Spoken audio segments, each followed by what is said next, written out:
el programa de hoy. Como siempre, estos temas actuales y de interés, que nos interesan a nosotros particularmente.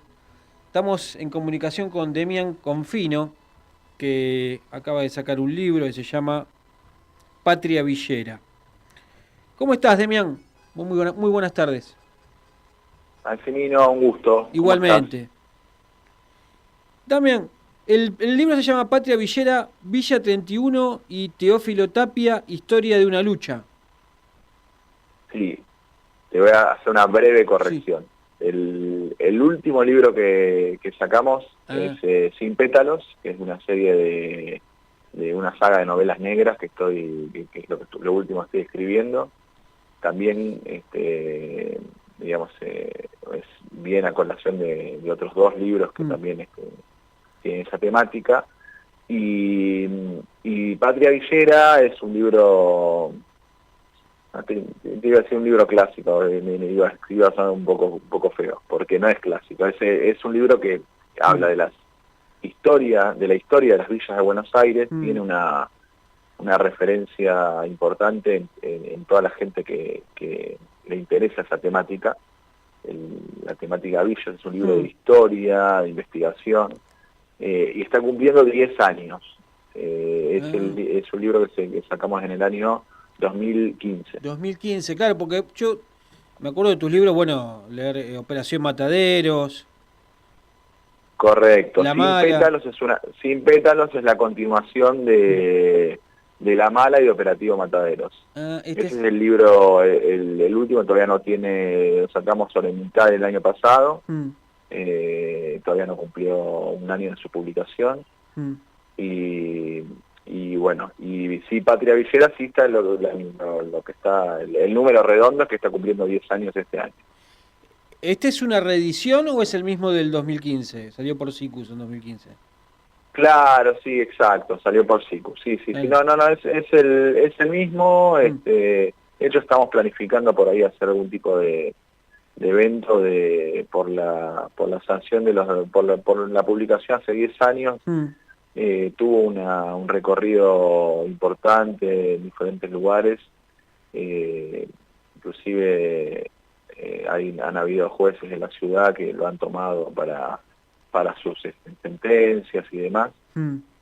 con lo cual creemos que está bueno que en el marco de los 10 años de la publicación, bueno, poder volver a hablar del tema, digamos. Y es una de las primeras ediciones de Sicus, o me equivoco. Sí, ¿No? Los primeros libros, ¿no? sí, Sicus tiene una trayectoria importante, Mm. pues es una editorial que es un proyecto Ah, editorial, es un proyecto de fundación que surge en el año, en la década del 90 mm, surge, y tiene muchos libros publicados. Quizás en la temática villera sí, mm. efectivamente es una de las uno de los primeros libros que tiene. También siempre se caracterizó por libros de científicos o de discusión Ah, social o de, claro, claro. digamos, o académicos, y no había abordado estas temáticas por ahí. Lo mismo con la cuestión literaria, que Claro. arrancó un poco más tarde. Sí, sí, ahí me confundía eh, yo un poco, claro. La parte de la literatura empezó a y abordar después. él la Mm, empezó hizo como una especie de sección psico mm, literatura. Eso sí, quizás con La Mala es uno mm, de los primeros libros de literatura de la editorial. mm. Y bueno, ahora ya estamos continuando con varios otros. Demian, ¿y quién es, para el oyente, Teófilo Tapia, de la Villa 31? Sí, Tapia es un ciudadano ilustre, es el primer Mm, ciudadano ilustre villero mm, en la ciudad de Buenos Aires. Tiene una trayectoria intachable, incorruptible, de más mm, de 60 años viviendo en la Villa de Retiro, eh, que se bancó bueno, llegó en la década del 60 a la Villa de Retiro, mm, marchaba con el padre Mujica y todos los compañeros de las villas que marchaban por vivienda digna en ese entonces.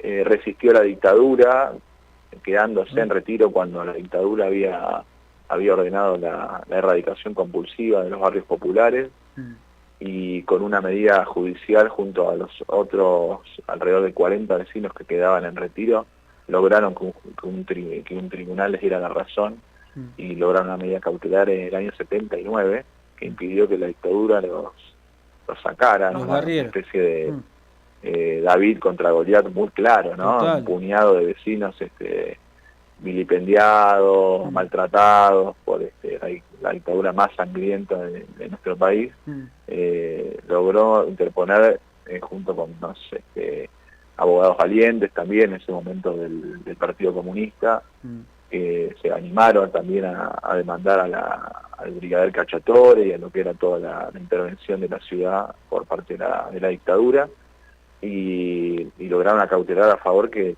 permitió que no se radicara la Villa de Retiro primero y después otras villas de Buenos Aires, que siguieron esa cautelar, y después en la época ya de los 80 repoblaron los barrios populares. Tapia es un exponente de eso, y posteriormente es un exponente del momento cuando fue la hiperinflación, que empezaron a surgir los comedores comunitarios. Es uno de los primeros comedores también de las villas de Buenos Aires, el comedor Padre Mujica, hace 40 años más o menos, poquito menos, 35, 40 años, y posteriormente la lucha por la urbanización de las villas, que tuvo su auge a partir de el momento en que, no sé si recordás que había un intendente, el último intendente de la ciudad antes de la autonomía, se llamó Domínguez, Jorge Domínguez Topadora, alias Topadora, había querido erradicar la Villa de Retiro nuevamente con los métodos de la dictadura en la época de Menem, y bueno, nuevamente la población villera se opuso, y ahí estuvo Tapia, y posteriormente ya con la autonomía de la ciudad, el movimiento villero logró que la demanda de urbanización en el lugar se incorporara a la Constitución de la ciudad en el artículo 31, y ahí también estuvo Tapia, y posteriormente fue uno de los protagonistas de la ley, particularmente para Retiro, de la ley 3343 de urbanización de la Villa de Retiro, y siempre se mantuvo coherente con esa línea de pensamiento, que era vivienda digna en el lugar para sus vecinos. Por eso me pareció que merecía una cápite como esos héroes que no tienen capa, que son anónimos, pero que hacen de su lugar, de su vecindad, su patria, y que de esa manera contribuyen a la grandeza de la patria a nivel general. Y por otro lado, el tópico de la historia de las villas, que es un tópico de la historia grande, de la historia popular de nuestro país, que por ahí también es como ignorada, y que mirá en pocos minutos que te vengo contando la cantidad de cosas relevantes que tenemos para charlar de lo que han aportado las villas de Buenos Aires y del resto del país a la grandeza de la patria, ¿no? Sí, me gusta también la apropiación que se hace de la palabra villero, como hicieron en Norteamérica. No sé si el ejemplo es válido, pero viste que indio se decía en forma despectiva, Claro. Y ellos lo tomaron y es un sinónimo de orgullo, digamos, los indios. Claro, porque en definitiva no hay por qué renegar de lo que uno es, ¿no? Es decir, las villas han surgido historias memorables, personajes entrañables, se desarrolla, ya van 3, 4 generaciones de familias que habitan las villas por lo menos yo me centro en la investigación y más en la ciudad de Buenos Aires, pero en la Retiro se puede prolongar ese análisis a todo lo que es el conurbano también, ¿no? Las villas de la tercera sección también tienen su historia, Villa Catí, por ejemplo, hay algunas villas que tienen también añares de historia, y que tienen pobladores de 50 años, 60 años. Tienen pobladores... ¿Y por qué van a no estar orgullosos de lo que son, si tienen tanto para mostrar? Entonces, efectivamente hay un resignificado, hay una ley de identidad villera que se celebra todo, es una ley nacional, que el día que nació Mujica, creo que es el 7 de septiembre, si no me equivoco, que es el Día de la Identidad Villera, que justamente reconoce los valores que las villas han aportado a la comunidad en general. Sí, vos sabés que también en el cine, en las películas de estos últimos, bueno, 20 años, 20 y pico, antes también, ¿no? Hay paisajes y hay escenas que transcurren en las villas y muchos documentales que muestran la vida de las villas, y eso también hizo que cambie la mirada. Por lo menos yo lo percibo así, ¿no? Como que este, se le da un lugar más valorable a lo que Sí. a lo que es lo que son los personajes, las personas que viven Mira, ahí, esa comunión, ¿no? yo, yo creo que hay algo que es muy relevante, que es la lucha del movimiento villero. Mm, Vos pensás que en el año 2007, cuando gana Mauricio Macri mm, la jefatura de gobierno, se la gana en un balotaje a Filmus, él promete en una entrevista en el diario La Nación que la Villa 31 bis la iba a erradicar. sí. O sea, que le preguntan, ¿qué vas a hacer con la Villa 31? Y la 31 bis la voy a erradicar. Mm, Son palabras textuales. sí, sí. Y eso ya no lo permitía la Constitución de la ciudad, como te decía en el artículo 31, para el cual ya el movimiento villero había luchado un montón, porque ya te digo, se resistió a la dictadura, resistió a la dictadura de Onganía, que los sacaba a los pobladores villeros, les ponían desinfectantes, los rociaban de desinfectantes, Ah, no sabía eso. los trasladaban. Bueno, y en el 2007 todavía, a pesar de que había en la Constitución de la ciudad un artículo clarísimo Mm, que decía que no se puede erradicar las villas, sino que hay que darle vivienda digna a la gente en el lugar, eh, quien ganó el primer sillón del Poder Ejecutivo decía eso. O sea que todavía había un discurso vinculado a que había que merecer la ciudad, había que poder merecer la ciudad para vivir en Buenos Aires, mm, y entonces ganaba diciendo que iba a erradicar las villas. Todo ese periodo de Macri como jefe de gobierno, que fueron 2 periodos, 8 años, sí. tuvo una tensión donde no hubo erradicaciones compulsivas en ese momento, salvo la del Papa Francisco, la toma del Papa Francisco, que fue una toma de tierras en Villa 20, en Lugano. Mm. Eh, El indoamericano. sí, en el indoamericano no fue una erradicación compulsiva, ¿no? Sino que fue un desalojo mediado, ¿no? Ah, Con acuerdo de los vecinos, ¿no? Lo del Papa Francisco fue posterior, y fue en los terrenos aledaños a la Villa 20 de Lugano, pero no hubo otros desalojos compulsivos, y eso tuvo mucho que ver con la lucha del movimiento villero, porque posteriormente a eso, ya cuando Larreta asume la ciudad, le da un giro al discurso que tensionaba con si bien no erradicaba las villas, tampoco les construía vivienda digna en el lugar, y solamente pintaba los frentes de las casas, hacía un poquito de maquillaje. sí.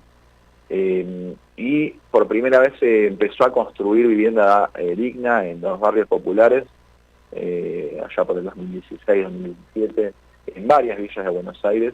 Larreta cambia de alguna manera la praxis del gobierno de la ciudad anterior, de su mismo espacio político, y toma varias de las banderas del movimiento villero y empieza a construir algunas, no un plan de urbanización masiva, pero sí por lo menos vivienda nueva y digna en varias villas de Buenos Aires, con lo cual ya ves que desde la propia oficialidad, inclusive una oficialidad, si se quiere, no del campo popular, digamos, de sectores de centro derecha, tuvieron que hacer propias las banderas del campo popular porque ya no les quedaba margen.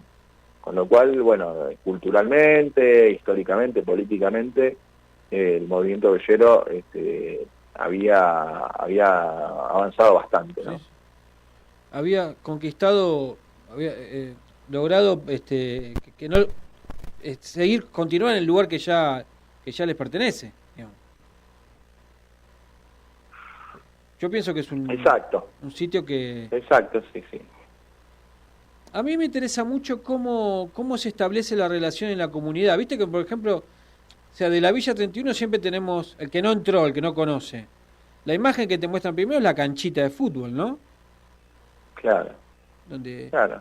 se practica el fútbol, mujeres, hombres, digamos. Y después, pero después hay un montón de redes que vos las conocerás muy bien, ¿no? Entre, no sé, los centros culturales, los clubes, ¿no? Cómo se relaciona la gente ahí, que es una especie de comunión, ¿no? Como quizá uno no conoce, digamos, yo por ejemplo no conozco, no sé cómo transmitir eso, y vos en tu trabajo sí, lo investigaste, ¿no? A fondo, sabés bien cómo es esa relación este, entre los habitantes de por ejemplo, la 31, se me ocurre. Sí, sí, sí. Hay una salvedad que me parece importante Mm, mencionar a propósito de tu comentario, que uno efectivamente haces bien en pensar en una canchita de fútbol y en las prácticas deportivas mm, cuando uno piensa en los barrios populares, porque efectivamente los barrios populares tienen mucha vía pública, sí. digamos, los pasillos y las calles y las canchas y las plazas Mm, en las villas son lugares permanentemente de relacionamiento, de relaciones sociales, mm, porque al ser muy chicos los espacios de habitación, sí.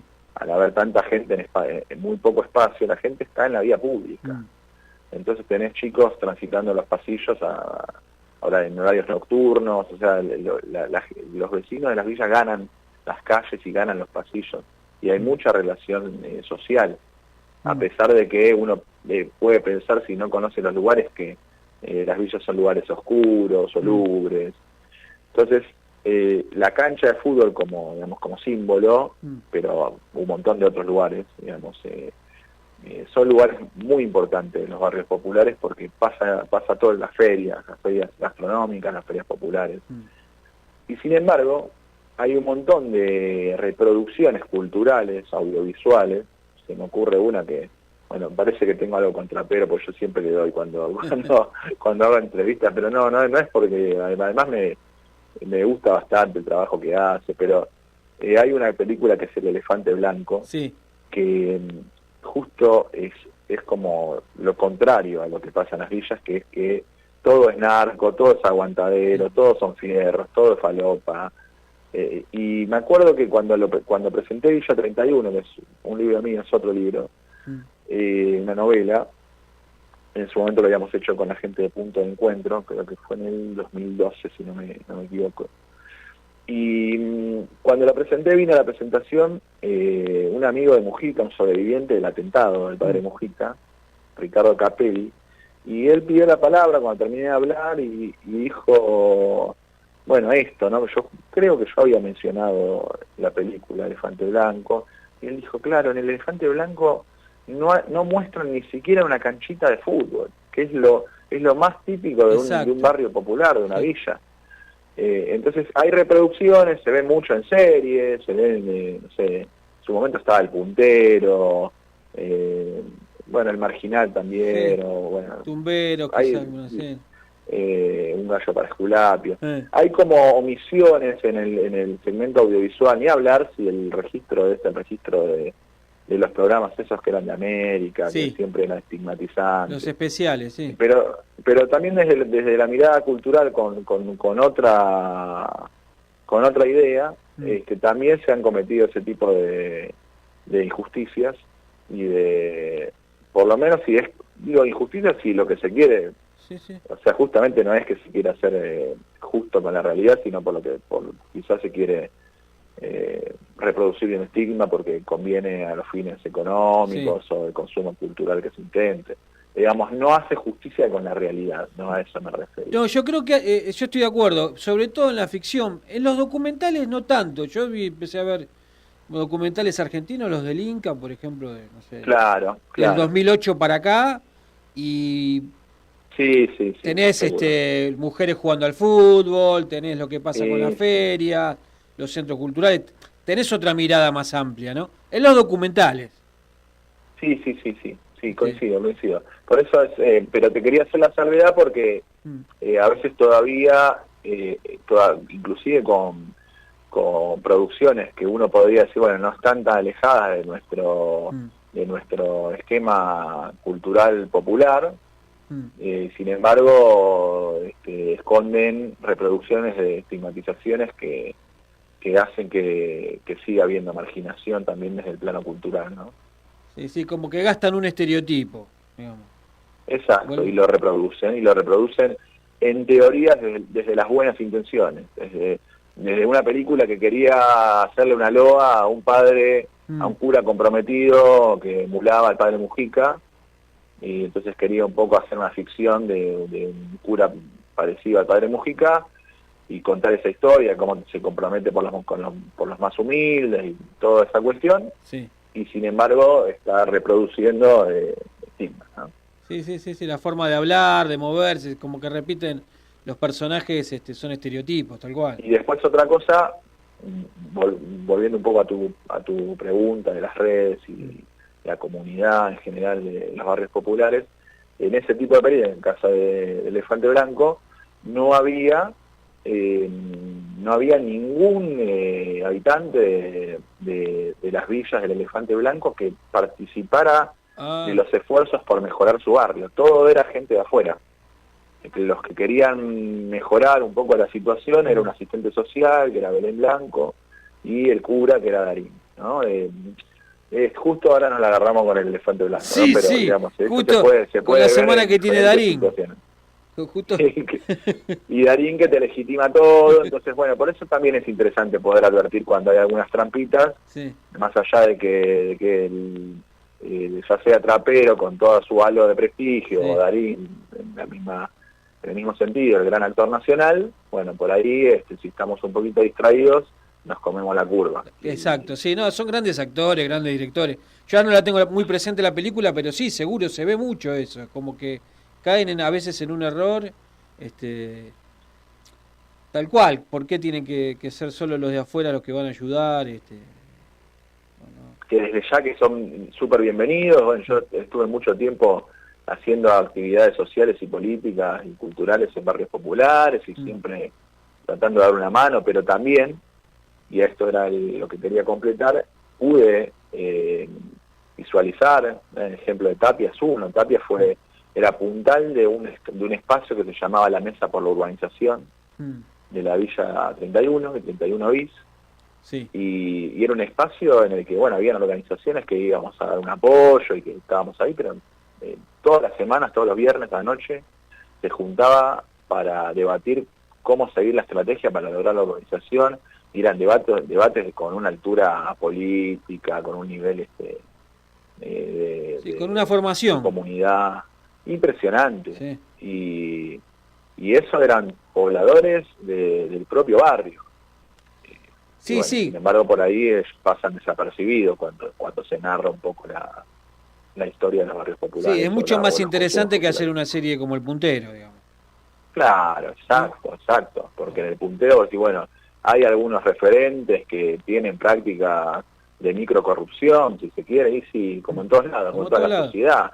Ahora, pero ¿por qué nos queremos quedar con eso y no con justamente los otros referentes que empujan para adelante a su comunidad y que los hay y así en toda la misma? Sí. Bueno, eso es un poco también, o reforzamos el estigma o por ahí podemos contar otros casos que también pueden ser atractivos para la audición. Sin embargo, se elige eso. solamente un caso.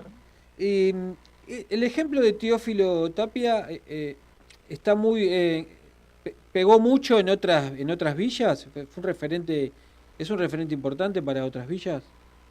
Sí, porque bueno, ya te digo,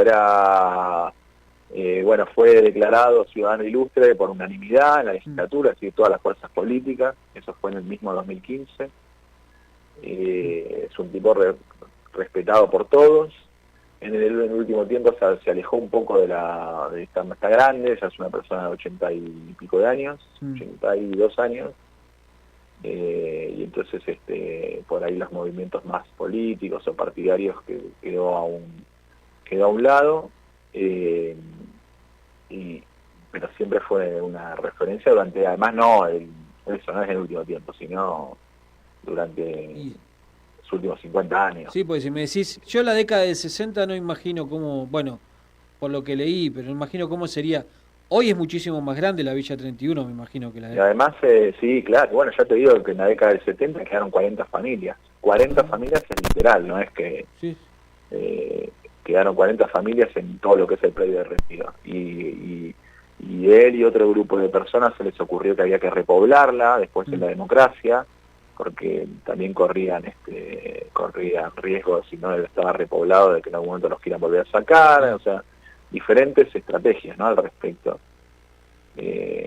Con lo cual es una persona, cuando se habla del movimiento villero, y él siempre, es una cosa muy loca, porque él siempre recuerda que él fue un continuador, no inició nada, que los que iniciaron en todo caso fueron los compañeros que en los 60 y los 70 dieron su vida, y el padre Mujica y otros villeros que también desaparecieron y fueron asesinados por la dictadura, y se los menciona con nombre y apellido, y siempre dice que digamos que toda la lucha fueron ellos los que lo iniciaron y él fue un continuador, es decir, no se arroga ninguna vanguardia, ¿no?, ninguna cuestión de que fue el primero a empezar en esto, sino que en definitiva es parte de un movimiento, ¿no?, del movimiento villero, que tiene una historia de lucha, y que él fue un factor muy importante en los últimos 40, 50 años, pero que hubo precursores y que hay continuadores. Es que solo no lo hubiera podido hacer tampoco, ¿no? Y que solo no lo hubiera podido hacer, seguro. Me imagino que un montón de compañeros, gente que estuvo en ese momento también bancando la parada, momentos difíciles. A mí me llama mucho la atención, bueno, ¿por qué, por ejemplo, yendo a la 31, la zona esa se elige en un momento por una cuestión de traslado, pues está la estación de trenes ahí pegada y está la terminal, o...? Te diría antes, está el puerto. Ah, claro. La Villa de Retiro surge como villa de su ocupación en la década del 30, y los primeros habitantes eran polacos, italianos, era gente que venía del puerto y no tenía dónde quedarse, y hay una anécdota que grafica esa situación, que había grandes tuberías que los barcos descendían, las traían importadas para hacer cloacas y pluviales y demás, de una firma francesa que se llamaba A. Torrent. Torrent. De ahí vino la palabra de atorrante. En el lunfardo eran los que vivían en los caños. Bueno, eso es de Retiro, eso de la gente que vivía en la Villa de Retiro. Y así hay como un montón de situaciones de ese estilo que se pierden en el día a día, pero que tienen raigambre en los barrios populares, ¿no? Lo que es la noche en la Villa 31, me imagino que debe haber sus bares, sus lugares para... Sí. ¿No? Sí, totalmente. Centros culturales, una vida que también ellos la llevan... Sus bares, sus comercios, sus consultorios odontológicos, bueno, ni hablar a nivel de construcción, porque siempre la gente está tratando de progresar y armar un cuartito más, y entonces hay todo tipo de negocios de ferretería, corralones, etcétera, vinculado a la construcción. Sí. Tiene un movimiento durante el día ni hablar, y también a nivel de lo que son los laburantes de la ciudad, ¿no? Que entran y salen. En los puntos neurálgicos de los barrios populares a la mañana temprano y a la última hora, y hay un tráfico peatonal impresionante, porque es la gente que sale a laburar a la mañana y los que vuelven de laburar a la noche. Y bueno, lo mismo a la noche con los restaurantes. Hay mucha gastronomía de América Latina, ¿no? Sí. Sabores de Perú, de Paraguay, de Bolivia, bueno, también el último tipo de más caribeños, de Venezuela, de Colombia. Así que también tenés una riqueza cultural interesantísima, sí, eso es muy música fuerte de varios lugares del continente. Sí, la verdad es que se desconocen muchas cosas que son muy interesantes para conocer. Y ellos, La mayoría, no te digo, a mí me daría la sensación que ya no tendría por qué ser así porque, eh, bueno, por todo esto que estamos hablando y por la ubicación también, por un montón de cuestiones, ellos, muchos, presentarse un trabajo y decir que uno vive ahí, ¿sigue siendo algo que estigmatiza? Sí, sigue siendo algo que estigmatiza, sí, sí, lamentablemente sí. Sigue pasando que muchos chicos mienten la dirección Mm, del DNI, pues piden, eh, consignan alguna dirección de otro familiar mm, fuera de los barrios populares. Igualmente sí, ahora ha mejorado un poco el panorama mm, que muchas villas han podido ponerle nombres a las calles, mm, nombres legales, digamos, nombres aprobados por la legislatura. Entonces las villas tienen sus calles mm, y su numeración, entonces por ahí hoy pones el otro día presentaba la expresidenta Cristina, mm, presentaba en Villa Saldías, que es al lado de Retiro, Saldías, sí, presentaba hacía una presentación en el marco del Día de la Patria, y estaba en un centro cultural que estaba en la calle San Pedro de Jujuy, número 4, mm, y nadie aclaraba dónde quedaba. mm, Entonces hoy San Pedro de Jujuy número 4 puede no remitir a una villa en particular y la persona que lo lee no tiene por qué saber dónde claro. queda, como esas calles de barrios no tan céntricos que no son conocidas. Sí, sí. Eh, y bueno, entonces de esa manera por ahí hoy eso puede empezar a cambiar en algún momento quizás, pero sí sigue ocurriendo. Sí, sí, no, que tengan, no, que la calle tenga un nombre es importante.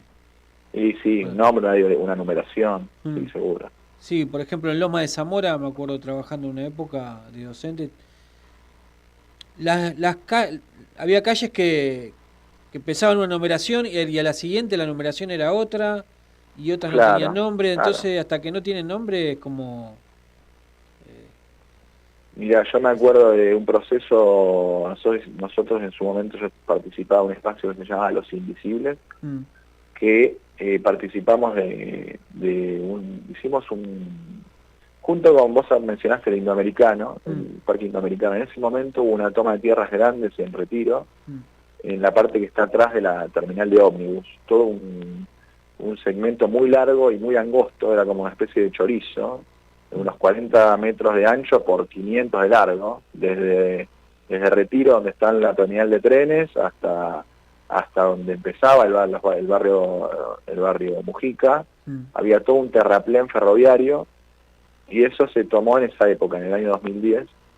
Entonces nosotros cuando llegamos para el 2011, 2012 a esa parte del barrio, nosotros ya estábamos, pero nos pidieron una mano, que fuéramos a tratar de colaborar con ellos, y organizamos un poco los diferentes procesos de luchar porque se reconozca esa zona como que no era solamente una toma, sino que mm, la gente que estaba ahí tenía necesidad de vivienda, y tenían que dejar de tener miedo a la erradicación compulsiva. Entonces tratamos de aportar en organización, y una de las cosas fue numerar las casas, claro. hacer una especie de censo como para presentar ante las autoridades, ante la legislatura y ante los juzgados, en los tres ámbitos del Poder Ejecutivo, Judicial y Ejecutivo, Legislativo y Judicial. Y entonces tuvimos que numeramos las calles, las casas, era la calle 13 y la calle 14, y cada una era, digamos, bueno, que las manzanas del barrio sean una continuidad de la última manzana, de lo que era la 31, que era la manzana 107. Mm, Entonces la siguiente, ya en el nuevo sector, tenía que ser la manzana 108, y así para poder presentar como que era una integración del mismo barrio popular. mm, Y eso fue muy importante, y después continúan que esa era la numeración de las casas de sus documentos. Vivían en la manzana 111, mm, calle 13, número 235. Y era una cuestión que se había armado de nosotros junto con los vecinos, porque había una necesidad de que la gente tuviera una dirección, digamos. Sí, sí, pues le da una identidad, una pertenencia. Seguro. Fundamental. Seguro, además tiene que llegar el correo, tiene que llegar, digamos, hay Mm. situaciones vinculadas a las cuestiones que tienen que llegar a la correspondencia y demás. Llegar ellos, a veces que un Uber, que un Claro. colectivo, bueno, todo el tráfico. Bueno, Demian, la verdad que te felicito por este libro. No sé si lo estás presentando este, por algún sitio No, en principio o se estás... consigue en las librerías, Mm, bueno, después si tenés ahí la posibilidad de repetir el enlace de Ediciones Cicus, sí. también tiene la venta online, bien desarrollada, Mm, y bueno, después todo lo que es la saga de las novelas negras que vengo escribiendo también, mm. el último libro Sin pétalos lo publiqué con otra editorial que se llama Clara Vetter, Clara Vetter, sí, eh, de Gito Minore. de Egipto, exacto, Mm. con Clara Vetter, y bueno, también tuve ese libro sí lo estuve publicando, lo estuve